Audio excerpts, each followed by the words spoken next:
Hello बच्चों, welcome to my YouTube channel Neeraj classes में आपका हार्दिक स्वागत है।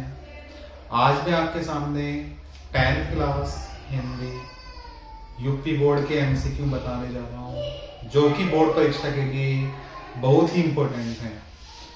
एक मैंने इससे पिछली वाली वीडियो में एमसीक्यू डाले थे, हिंदी के डाले थे, उसमें 68 थे एमसीक्यू और इसमें 42 है, 41 या 42 है इसमें, इस वीडियो में। तो दोनों मिलाकर देखना है बच्चों, मिलाकर देखोगे तो सारे सारे पेपर लगेंगे, 20 के 20 पेपर में लगेंगे, गारंटेड कह रहा हूं। पेपर देने से पहले एक बार जरूर देखना वीडियो को ध्यानपूर्वक, दोनों वीडियो देखनी है अगर नंबर अच्छे पाने होते हैं एमसीक्यू में। 20 के 20 नंबर लगेंगे गारंटेड। सही है बच्चों? चलो चलते हैं आज की इस वीडियो पर। तो पहला एमसीक्यू है बच्चों, तुमसे सोया नहीं जा सकता। तुमसे सोया नहीं जा सकता वाक्य में वाच्य है, किसका है? क्रमवाच्य। ये कह रहा तुमसे सोया नहीं जा सकता वाक्य में वाच्य है। कौन सा वाच्य है बच्चों? क्रमवाच्य है। दूसरा एमसीक्यू है, भाववाच्य में प्रधानता होती है। भाववाच्य में प्रधानता होती है, किसकी होती है? क्रिया की। ऐसी कृतवाच्य में प्रधानता होती है। कृतवाच्य में प्रधानता किसकी होती है बच्चों? कर्ता की। इन दोनों में से एक आएगा बोर्ड परीक्षा में। अगला एमसीक्यू है, आम का तत्सम है। आम का तत्सम क्या है बच्चों? आम्र। आम्र। खेत का तत्सम है। खेत का तत्सम क्या है बच्चों? क्षेत्र। खेत का तत्सम क्या है बच्चों? क्षेत्र। छठा एमसीक्यू है, सो का तत्सम है। सो का तत्सम क्या है बच्चों? शब्द। सो का तत्सम क्या है बच्चों? शब्द। सातवां एमसीक्यू है, नील गाय में कौन सा समास है? नील गाय में कौन सा समास है बच्चों? कर्मधारय समास। आठवां एमसीक्यू है, हानि लाभ में समास है।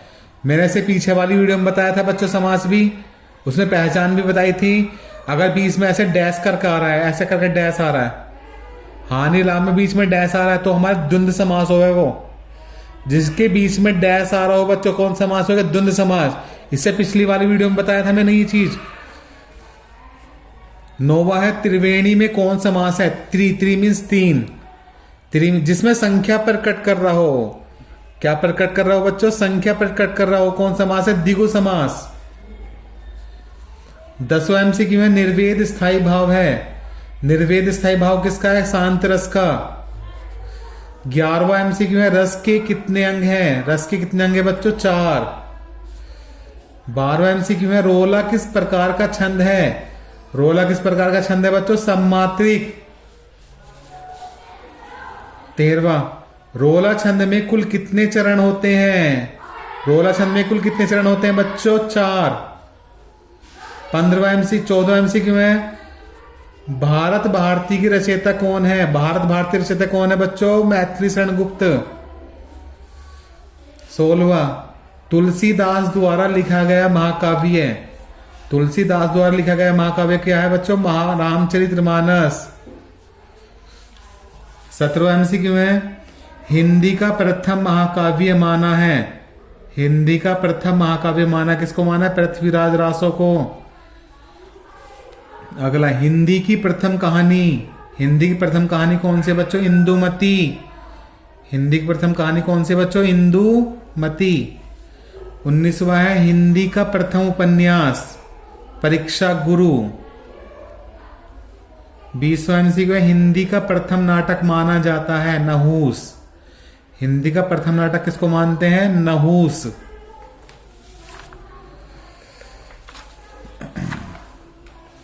सही है बच्चों? इस वीडियो में मेरे 19 एमसीक्यू थे। आप सभी बच्चों ने ध्यान से सुने होंगे। अगर आपको अच्छे लगे तो लाइक, सब्सक्राइब, शेयर करना ना भूले बच्चों, ज्यादा से ज्यादा मात्रा में।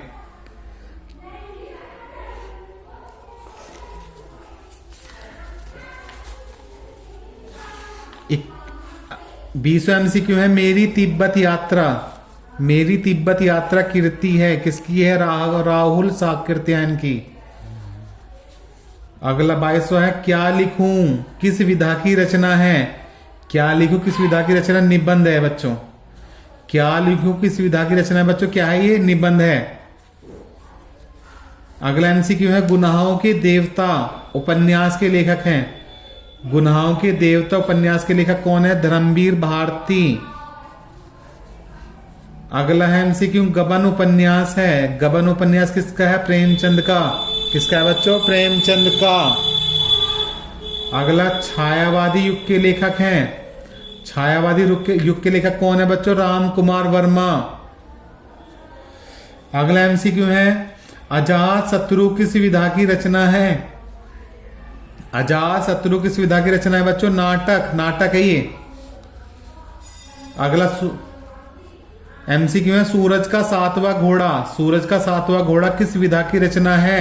उपन्यास। उपन्यास है ये। 28वां शुक्ल युग की समय सीमा है। शुक्ल युग की समय सीमा है बच्चों 1919 से 1938 तक। 1919 से लेकर 1938 तक ये शुक्ल युग की समय सीमा है। 29वां है मेरी अपनी आत्मकथा। मेरी अपनी आत्मकथा किस विधा की रचना है? किस विधा की रचना है बच्चों? आत्मकथा की। 30वां भारतीय संस्कृति नामक निबंध के लेखक हैं। भारतीय संस्कृति नामक निबंध के लेखक कौन है बच्चों? डॉक्टर राजेंद्र प्रसाद। डॉक्टर राजेंद्र प्रसाद। अगला MCQ है ईर्ष्या तू न गई मेरे मन से। ईर्ष्या तू न गई मेरे मन से किसकी रचना है? रामधारी सिंह दिनकर की। किसकी रचना है? रामधारी सिंह दिनकर की। अगला MCQ है एक घूट के रचनाकार हैं। एक घूट के रचनाकार कौन है बच्चों? जयशंकर प्रसाद। अगला MCQ है नीड का निर्माण किसकी रचना है? नीड का निर्माण किसकी रचना है बच्चों? हरिवंश राय बच्चन की। 34वां है झूठा सच किस विधा की रचना है? झूठा सच किस विधा की रचना है बच्चों? उपन्यास। उपन्यास है ये।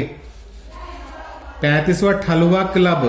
ठलुआ क्लब निबंध के रचनाकार हैं गुलाब राय। ठलुआ क्लब निबंध है, इसके रचनाकार कौन है? गुलाब राय। अगला MCQ है सरस्वती पत्रिका के संपादक हैं। सरस्वती पत्रिका के संपादक कौन है बच्चों? महावीर प्रसाद द्विवेदी। कौन है? महावीर प्रसाद द्विवेदी। अगला 37वां MCQ है त्यागपत्र के लेखक हैं। त्यागपत्र के लेखक कौन है बच्चों? जैनेन्द्र। कौन है? जैनेन्द्र।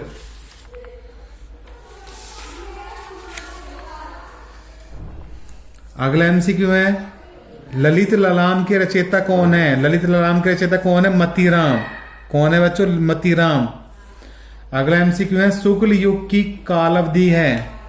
शुक्ल युग की काल अवधि है कौन सी है? 1919 से 1938 तक। 1919 से 1938 तक है शुक्ल युग की काल अवधि। 40वां है पंडित प्रताप नारायण मिश्र के लेखक हैं। पंडित प्रताप नारायण मिश्र किस युग के लेखक है? भारतेंदु युग के लेखक है बच्चों। पंडित प्रताप नारायण मिश्र किस युग के लेखक हैं? किस युग के लिए? भारतेंदु युग के।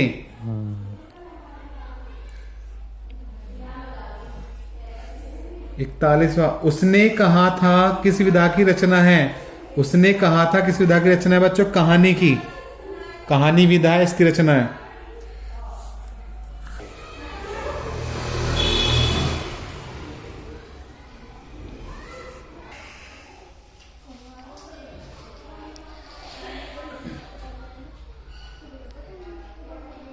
ये MCQ थे बच्चों 10th क्लास के। आपको MCQ सभी को अच्छे लगे होंगे और मुझे आशा है पूरी आप सभी ने ध्यान से सुने होंगे, जो कि बोर्ड परीक्षा के लिए बहुत ही इंपॉर्टेंट है। सही है बच्चों? सभी बच्चे ध्यान सुनेंगे, पेपर देने से पहले भी ध्यान सुनेंगे। गारंटेड 20 में से 20 लगेंगे, गारंटेड कह रहा हूं। पर दोनों तीनों वीडियो देखनी है MCQ की। सही है बच्चों? अगर वीडियो अच्छी लगे तो लाइक सब्सक्राइब शेयर करना ना भूलें। लव यू, बाय बाय बच्चों।